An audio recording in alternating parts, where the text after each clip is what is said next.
e lançou recentemente o Relatório Genético de Inteligência, um livro que reúne anos de pesquisa sobre a interação entre genética e inteligência. A obra é reconhecida por ser o primeiro relatório científico que estima o QI por meio da genética. O livro também estabelece um marco na avaliação científica da predisposição genética para influência. Também é cientista, é ainda escritor e é detentor do recorde de maior pontuação de QI num único teste validado, cientificamente testado em diferentes países e também supervisionado. Doutor Fabiano de Abreu Agrela, boa tarde, bem-vindo ao Essencial. Boa tarde, Mari, tudo bem? Tudo bem contigo? Tô bem, sempre bem. Nós também estamos bem, obrigada por teres aceitado o nosso convite. Obrigado pelo convite e matando a saudade de Angola, já faz um tempo. Já faz um tempo, não faz? É. Então, o relatório GIP combina ciência de ponta com acessibilidade. Eu pergunto, como é que garantes que as informações sejam compreensíveis para o público leigo? Como é que se pode entender isso? O GIP, ele é uma análise de inteligência, mas a inteligência, ela pode interpretar todas as condições no sentido de neurodivergência, por exemplo. Então, quando você analisa inteligência, você analisa autismo, você analisa TDAH e você analisa também um dos problemas que a gente está vivendo, que é o uso excessivo de rede social, que eu chamo de transtorno do uso excessivo das redes sociais. Então, nós evoluímos, né, como sapiens, evoluímos o lobo frontal que tem relação com a inteligência. Então, a inteligência ela é um fator também de uma melhor homeostase, ou seja, melhor equilíbrio mental. Então, quando você se educa, quando você estuda, quando você busca conhecimento, quando você faz a neuroplasticidade cerebral, você tende a ter menos chances de ter problemas como transtorno mental e depressão.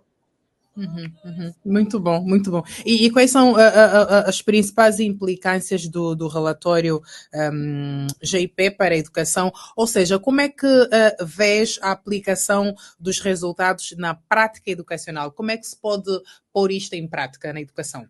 A gente pode analisar, por exemplo, aqui em Portugal existe muito a meritocracia. Você, para ser médico, você tem que, desde o 10º ano, tirar notas altíssimas para depois ir cursar medicina. Então, você está deixando ali de aceitar pessoas, por exemplo, com TDAH, que existe uma chance muito grande dessas pessoas não conseguirem ter boas notas, porque oscilam por causa da intensidade emocional. Mas são essas pessoas bem criativas, olha que interessante. Aí você vai se consultar no médico, o médico ele vai te falar aquilo que ele leu no livro. Mas cadê aquele foco, a criatividade em cima daquilo que você tem para tentar desvendar o que você tem? E também empatia, porque a intensidade emocional, Mari, tem a ver com empatia. Então imagina aquela pessoa que não foi o melhor aluno, mas é muito inteligente e que tem bastante empatia e vai se preocupar muito mais em resolver o seu problema de saúde do que uma outra pessoa que tem menor empatia. E em termos de saúde mental, como é que o relatório pode, por exemplo, ajudar os profissionais a entender e até abordar melhor as necessidades de cada indivíduo com predisposições que sejam genéticas e muito específicas, por exemplo? Ele vai analisar a predisposição como um todo, porque a gente faz um teste genético em que a gente faz a imputação do teste dos dados brutos para ver o sequenciamento do genoma. E aí você consegue analisar os pormenores.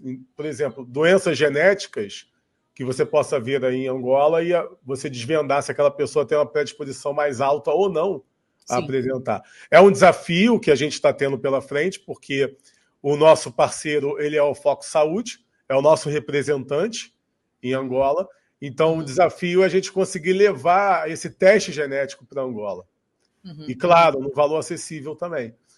Então, hoje, por exemplo, a gente trabalha com um teste genético da Espanha, em que seria enviado para Angola, por exemplo, e a pessoa coleta através da saliva e devolve para a Espanha, mas tem que analisar essa logística, como poderia funcionar em Angola. Mas se a gente conseguir com que o angolano faça o teste genético e possa ver ali a alma dele, vamos chamar assim, que é a predisposição genética, imagina você, Mário, olhar ué, eu tenho predisposição genética para esse tipo de coisa. Interessante, porque meu pai tinha Era isso. muito interessante. E aí você começa a prevenir para que você não tenha. Aí que está a diferença. Você previne já para que não tenha. Por exemplo, vou falar uma coisa mais forte, né? Doença de Alzheimer. Sim, sim. Se você analisar que tem predisposição genética à doença de Alzheimer e começar a fazer uma alimentação, hábitos saudáveis, entre outros meios, você pode não ter o Alzheimer. Por exemplo, imagina aquela pessoa que vê ali, pô, tem predisposição alta ao Alzheimer e eu bebo muito álcool. Calma aí, então vou parar de beber álcool agora, porque senão vou ter Alzheimer, sabe? Então, para você criar hábitos mediante aquilo que você viu, aquele mapeamento da sua alma, que é a genética. Já existe isso na prática, por exemplo, já alguém fez esse teste, descobriu que tem predisposição para alguma patologia e já começou a ter uma vida mais saudável para evitar isso? O tempo todo. No Brasil, o teste genético está se tornando mais comum, mais comercializado. Aqui em Portugal, não tem ainda uma cultura, mas os hospitais, eles pedem, quando percebem que algo ali está bem difícil de curar, então eles pedem ali o teste genético. Mas, se a gente for comparar, falando de lusofonia, que inclui Sim. Portugal, Brasil, Angola, entre outros, eu acho que o Brasil é quem mais comercializa teste genético e quem mais se cuida, né, preocupado com o resultado, com o futuro em relação a isso. E quais os vossos maiores desafios ou quais os maiores desafios éticos relacionados ao uso de dados genéticos na avaliação da inteligência? Os dados, o relatório de IP, a gente tem 150 participantes, que o QI varia.